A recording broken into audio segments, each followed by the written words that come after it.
We're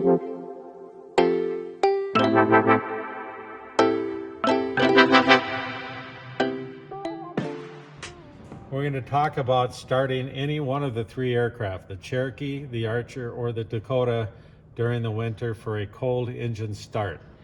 The first thing you want to do is when you come into the aircraft hangar, check underneath the blanket, since you're going to be removing it anyways, to make sure the engine's warm.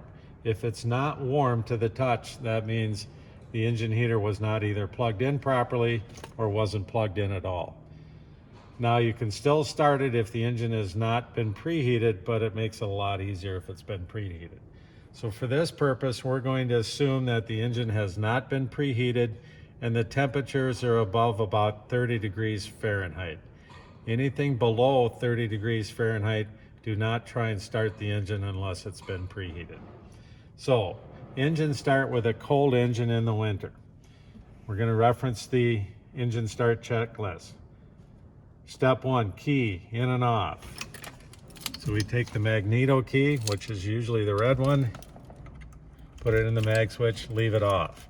Step 2, brake set. Brake set. Step 3, mixture rich. Step 4, carburetor heat cold or off. Step 5, and this is one of the most critical for the cold start, it says throttle 1/4 inch open, which literally means that much, just barely off the idle position. Not a quarter travel, which everybody thinks that is. It's 1/4 inch up, just barely off there. And the reason why is this controls air, this controls fuel. When it's cold, you want mostly fuel, very little air. If you open it too much, you introduce way too much air into the carburetor and it won't start. So again, 1/4 inch off the idle position. And then primer. Primer in and locked. It starts in and locked. You rotate it clockwise. Always rotate it clockwise. Why do we rotate it clockwise?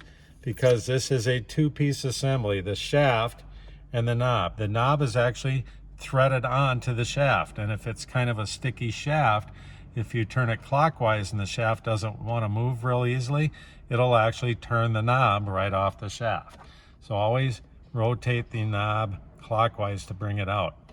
So you bring it out, and again, this is for a cold engine, and we give it 5 to 7 pumps. The colder it is, the more pumps. Usually stop around 7. With the Cherokee and the Archer, 5 is a good starting place. For the Dakota, 7. It has 2 more cylinders, need more fuel. So you push in, line the locking pin up with the gate, which is coming right around here. Come on, there it is. There it is. Line the locking pin in with the gate so it goes all the way in.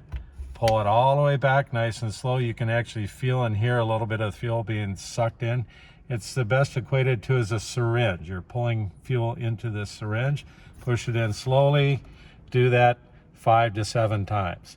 Lock it in place by turning it again clockwise as you pull, and you'll feel the locking pin lock behind the knurled ring here.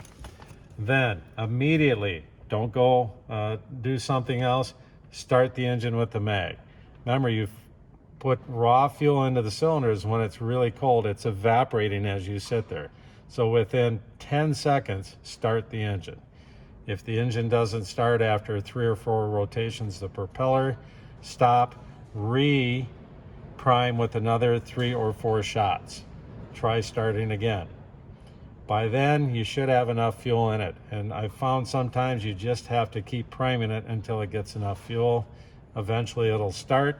Once it starts, immediately bring the mixture on all 3 aircraft 3/4 of the way down on the travel, to avoid putting too much fuel in there, and it won't flood the engine. What it does is that extra fuel actually clogs up the spark plugs after a while.